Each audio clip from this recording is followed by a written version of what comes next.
Good morning. Welcome to day 3 of Sick Week, heading to Gainesville Raceway. We're about 2 miles out. Super foggy this morning, so I'm guessing we'll probably end up starting a little bit late for some fog to clear. I'll show you what's going on as we go through the day.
Yeah, Chad, you're throwing some great little tidbits in there. Again, take full advantage of the extra hour. The fact that we didn't have to race yesterday. You guys, I don't want to say that you had an easy route of it, obviously. The Florida weather was not really accommodating. I apologize. Unfortunately, we've already lost 3 races here this year at Gainesville. There have been years we've been racing here in January. It's been 80 degrees. We've had no problems at all. This year, it's been like record cold. The first test and tune that we did, it was like 62 degrees for a high. The next time, about the same, so good. First bracket race we were supposed to have, the high temperature was 45 degrees, so there's no way you're going to get anything done with that. The next time, it's raining at 51 degrees. Last weekend, we tried to get there.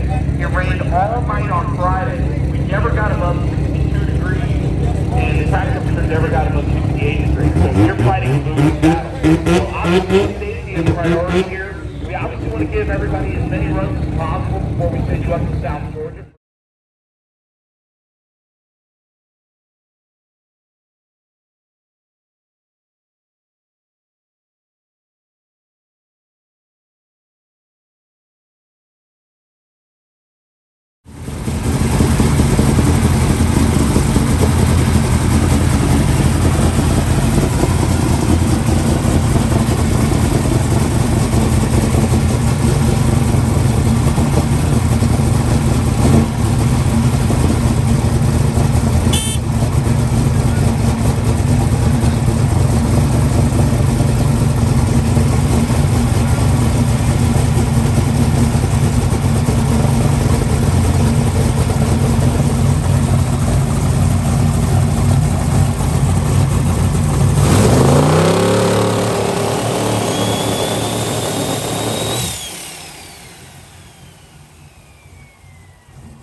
We got to get those lanes full first. We'll get on 1 and 2, and if 2 gets full, fill up 3.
he's obviously going to step back. He's doing the dial your own stuff, and I think he turned in like a 1040 something time slip. So, dude, he knows how to bracket race. He knows how to index race. He's not going to screw that one up. Yeah, but once again, ladies and gentlemen, I need a decent clutch for a small block Chevy with a Tremec T56. I'll tell you what, you want to instantly gain fame and fortune.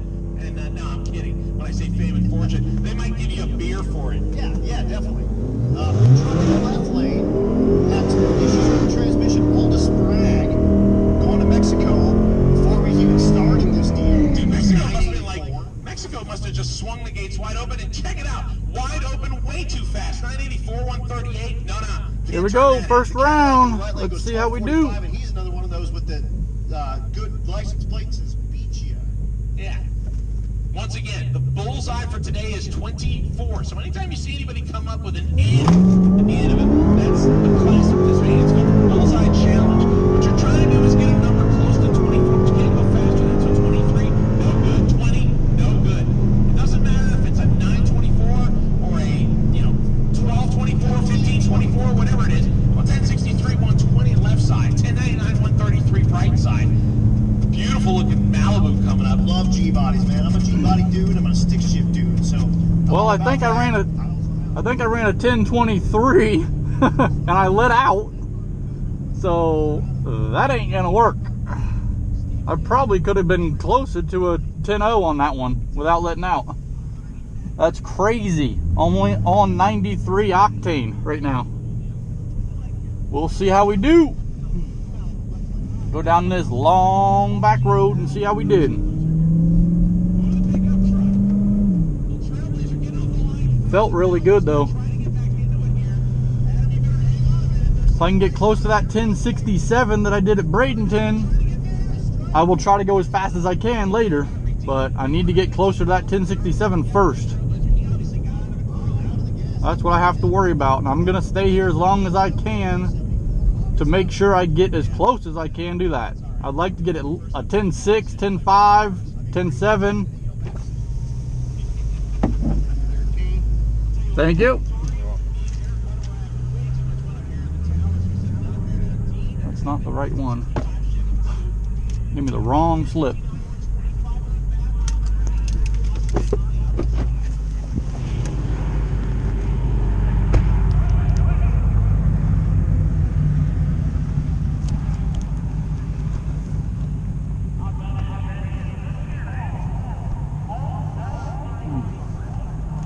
Wrong flip. What's your number? 315.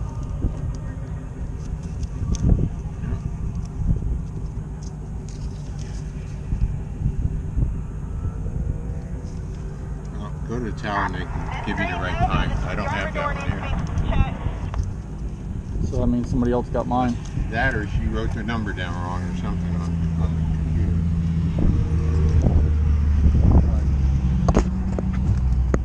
Where do I need to go? First floor of the tower? Yeah. 315.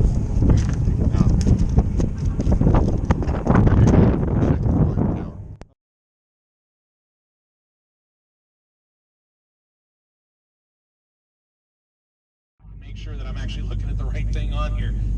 That is Bob Rupel, 1972 Nova. The car that I still haven't figured out the perfect ice cream flavor, but it looks kind of like pistachio. It is like a chip, something like that. Yep. Yeah, so Rupel was on the very first Rocky Mountain Race Week and hurt the motor and wanted to give up out in the middle of nowhere, but was broke down.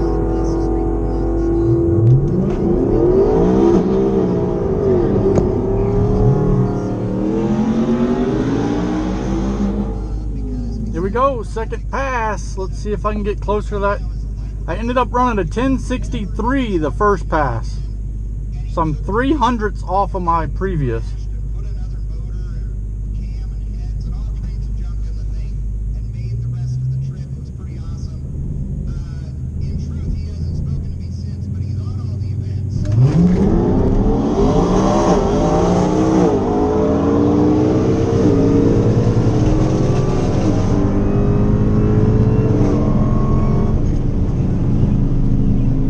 Well, I went ahead and ran it all the way out since I spun off the line. Box here on the left-hand side. This is your current leader. This is Stefan Gustafsson. see how we did. And because of Tom Bailey, I'm sure I'm gonna turn in that first one instead, a 1063, 37 hundredths off of my first one. He's got a lot of pressure on him right now. He needs to make a 6-second pass. If he doesn't, his chances might be. Fastest guy so far is up right now. Eric Yost, See how he does. Customs by Biggin, who is out there as his co-pilot and crew chief here this week. Biggin is a guy who has won multiple times in every drag and drive event that's ever been put on, and he is looking to help the Swede and the Swede vet get into the winner's circle, and he knows how to do it. But honestly, this car makes a lot of power. It weighs very little. All those things are good, except when there is this much grip out there, it's really hard. So you got to decide: do you throw a bunch more power at the wheel speed it goes out there? Woo, baby! So I spun off the line and ran a 1067.7. My first one in Bradenton was a 1067.6, so I'm 1,000th off. I will freaking take that, baby. Take that to the house. Woo! I love it. It's in the unlimited iron class. That's Jesse Havlin.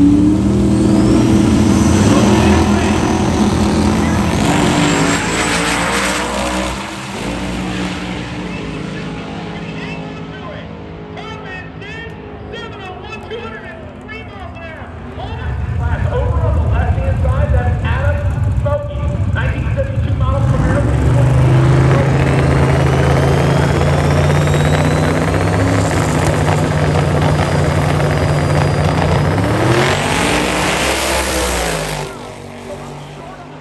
But he's already out of it. That's not good. He's going to pull it over to the side. 883, 152 miles an hour for the Camaro, but not good for Cletus. So we're down just a moment. Whoa,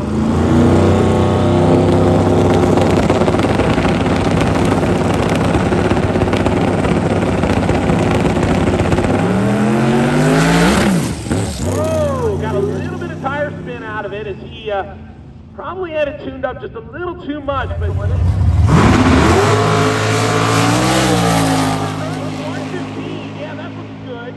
Come on, give me a 7, baby. Show it to me. 806, 166, not there.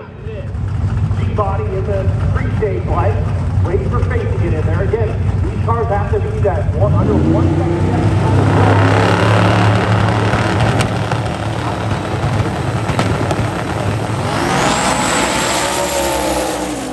The tires went on a rocket path. Left side, 161, 695. Our first 6-second pass, and Dodson, 768. That's his best pass, 179 miles an hour. 557. Ready,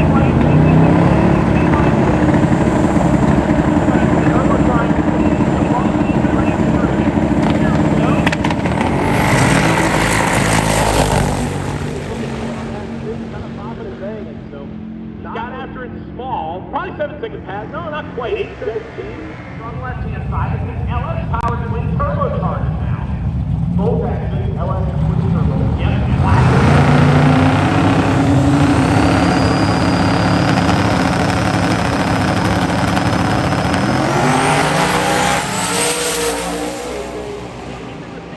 Yesterday, it pulled the front end up, it didn't come down, tried to pedal it. Sadowski goes 780, 178. Yeah, nice little pass.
fast early though. 186 is all he runs.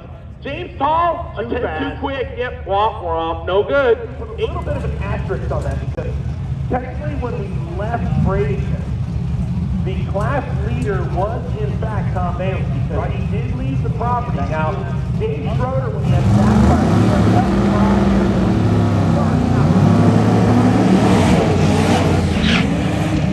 Like I said, the day that he did not actually run at Orlando, which was yesterday, which is a bummer. Yeah, it is, but I mean, to be honest, I've talked to some people and they said that even though Tom Bailey did kind of shorten the route down a little bit, make everything more a little bit easier to digest, it was definitely easier for them to be able to say, all right, you know, we're going to go ahead and just kind of make this a little bit more scenic and make it a little bit more interesting. But then Tom Bailey had some problems out on the road and he kind of, you know, pulled the plug on himself, so to speak. So in effect, even though he still shows him at the top of the sheet, he's not going to turn in a time.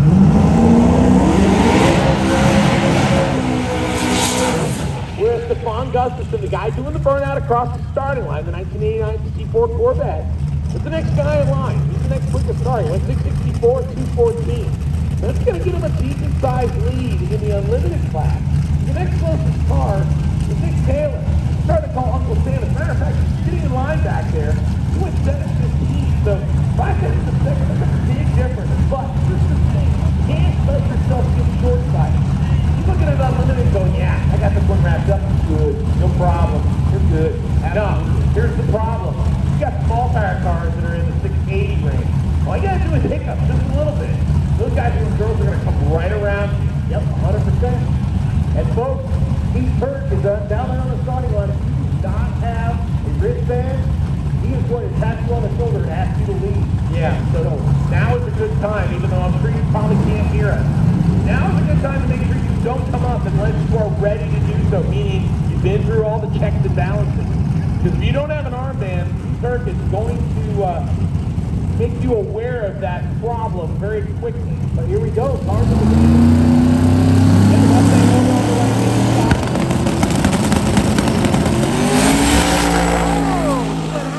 Hard there on the left-hand side, and that is no good. So the Mustang will basically get a single pass. Dan Hirsch goes to 790. That's a full. On the other hand, the 2010 Camaro went 799. He's a little slow when he's on. Now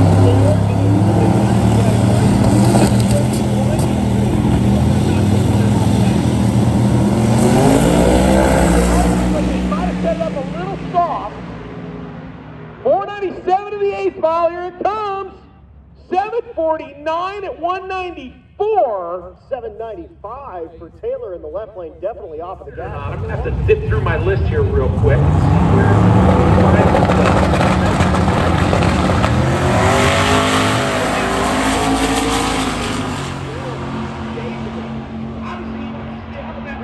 Can he get it there?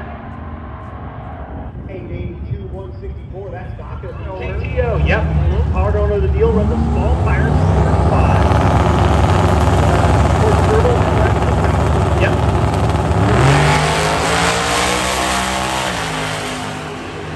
Anderson over on the right-hand side. Both of them looking for the 850 time zone. 843 with a 0. That's no good for Andy Cook. He doesn't say bitching on the side door, even though it does. I mean, dude, how cool is a metal flake Ford Ranchero that's got a 5-speed in it, old school blower, and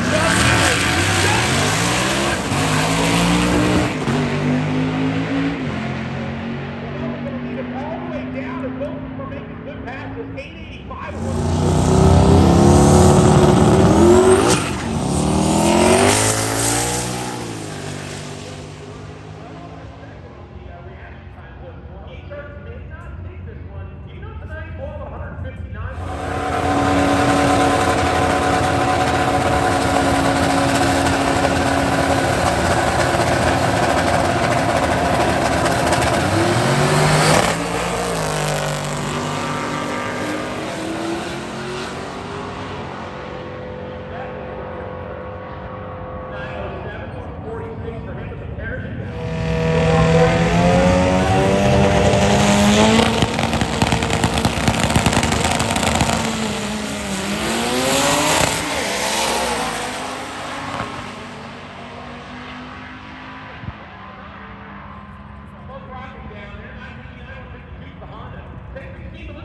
140 miles an hour. All run lane 2. All run lane number 2. Braden, get them ready. All run lane number 2. Probably slow down.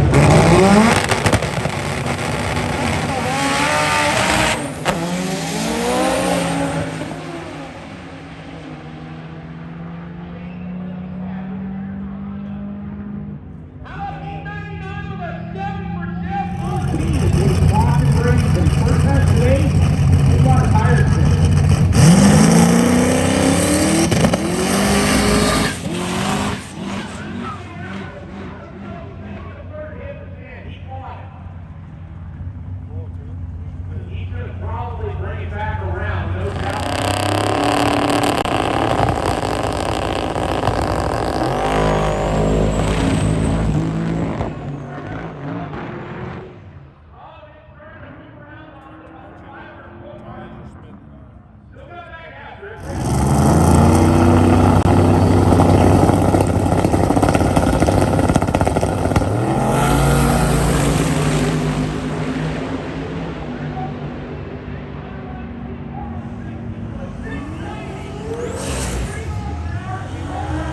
He's saying this weekend, like it's a weekend drag race. I need to get into the race. Right now,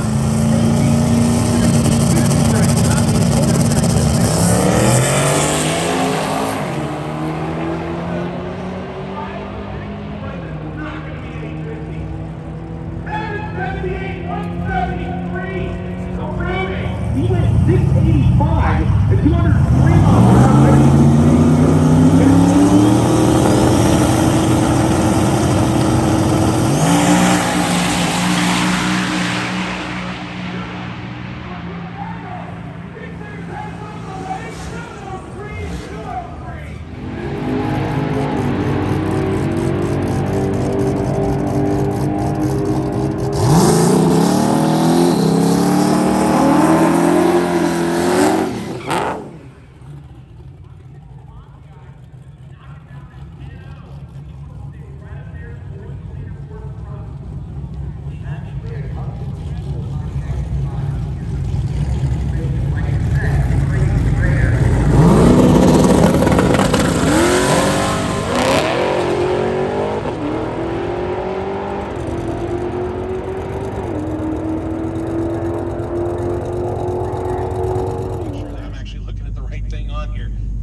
The car that I still haven't figured out the perfect ice cream flavor, but it looks kind of like pistachio. It is like pistachio, mint chip, something like that. Yep. Yeah, so Rupel was on the very first Rocky Mountain Race Week and hurt the motor and wanted to give up out in the middle of nowhere, but was broke down.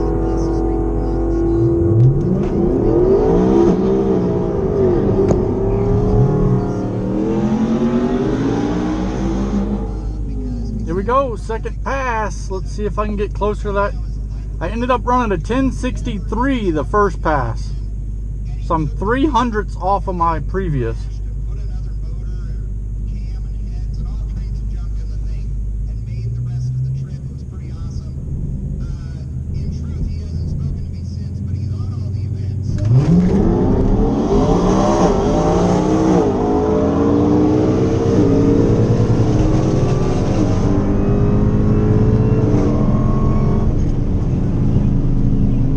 Well, I went ahead and ran it all the way out since I spun off the line.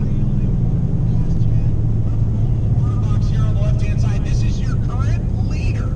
This is Stefan Gustafsson. He hasn't made a good run yet today. He went 664. See how we did. And because of Tom Bailey, I'm sure I'm gonna turn in that first one instead, a 1063. 3700ths off of my first one. He's got a lot of pressure on him right now. He needs to make a 6-second pass. If he doesn't, his chances might be. Fastest guy so far is up right now.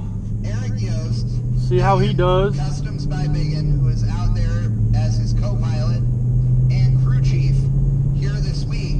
Biggin is a guy who has won multiple times in every drag and drive event that's ever been put on, and he is looking to help the Swede and the Swede vet get into the winner's circle, and he knows how to do it. But honestly, This car makes a lot of power. It weighs very little. All those things are good, except when there is this much grip out there, it's really hard. So you got to decide, do you throw a bunch more power at the wheel speed it goes out there? Woo, baby! So I spun off the line and ran a 1067.7. My first one in Bradenton was a 1067.6, so I'm 1,000th off. I will freaking take that, baby. Take that to the house. Woo! I love it.